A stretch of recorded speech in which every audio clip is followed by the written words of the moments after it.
Hello and welcome in today. Today you're joined by me, Daniel, as I draw this red panda with a little bit of shading, as you will see. This is a 90-minute art challenge. I haven't, I did art challenge a week and a bit ago, but I haven't been doing a lot of other stuff apart from the big image I'm working on, the croc painting, um, and then these every kind of 2 weeks. I haven't done a lot of kind of other drawings and paintings lately. Um, so yeah, it was interesting because I haven't um, really done a lot of that. I guess a lot of different stuff. Um, so delving into doing a 90-minute art challenge was definitely challenging. But it definitely was, testing my skills. And that's why I do them. It's just to test my skills to make sure I'm getting some practice in and drawing things accurately, I guess. And sometimes I do things like I did the shark, dog shark, and that was a bit of fun. There was a little bit of reference, but I still didn't use like one for one wording, if that makes sense. Like I didn't draw what I saw. This is drawing what I see. Um, and sometimes I do that for 90 minutes where I draw what I see, because usually, I don't want to spend a lot of time trying to figure things out. You know, um, and usually if I kind of create something that's interesting, I want to work on it a little bit longer than a 90-minute art challenge.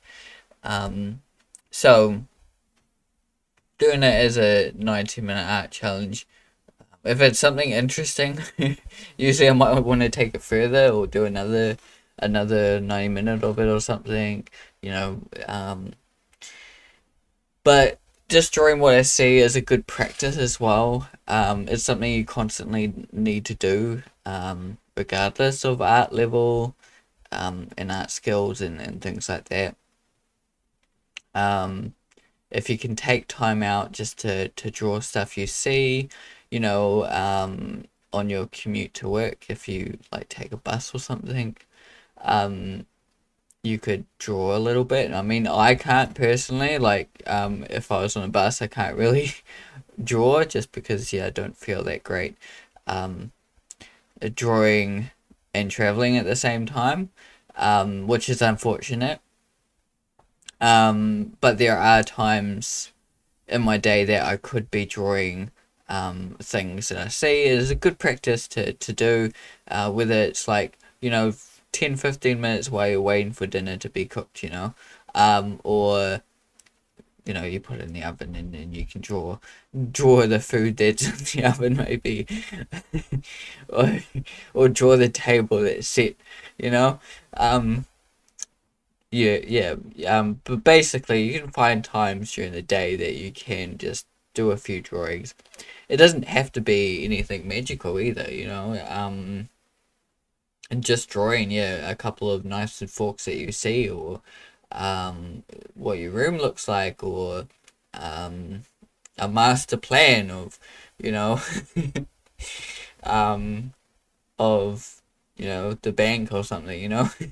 It can be something completely random, but the main thing is that you keep up this skill, because I think that's really important, as a creator, not just to create stuff and draw works. Like I'm working on the croc painting and it's taking its time and stuff like that, but also doing some other stuff on the side as well, not just like a big project that you're working on.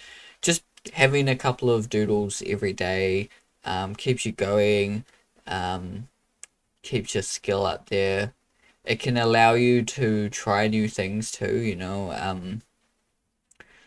wouldn't draw this red panda every day. Um, but it really, you can pick whatever you like and deal with, since it's only 90 minutes or half an hour, whatever you want to give yourself, dedicated to a little bit of drawing each day or each week. Then you could trial everything every day. I used to do daily drawings in the morning. Usually it was in the morning, it was daily drawings, and usually I would do this daily drawing before I started anything, and it would be 15-ish minutes, half an hour maybe, before starting my course day or whatever I was doing that day.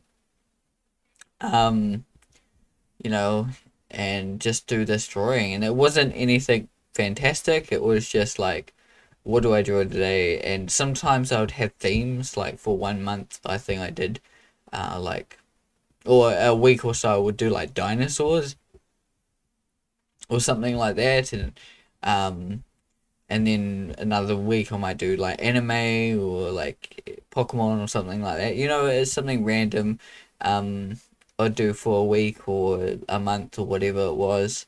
I did Inktober, and that's a great exercise as well.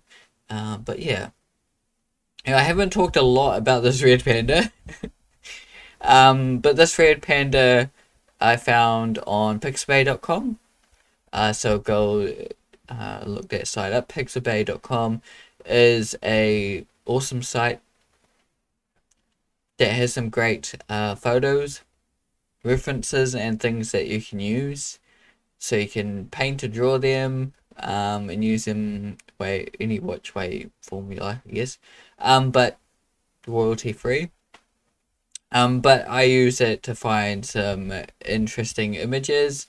Because just looking on like Google or other websites is well, first of all, it's less original, like, because if you've drawn it, sometimes other people would have drawn the same image you found on Google Images. That happens a bit. I've seen it happen a bit. But also, yeah, you get high quality, interesting poses and images that you don't really find on Google. So it gives you, it just gives you some really good images to work off on.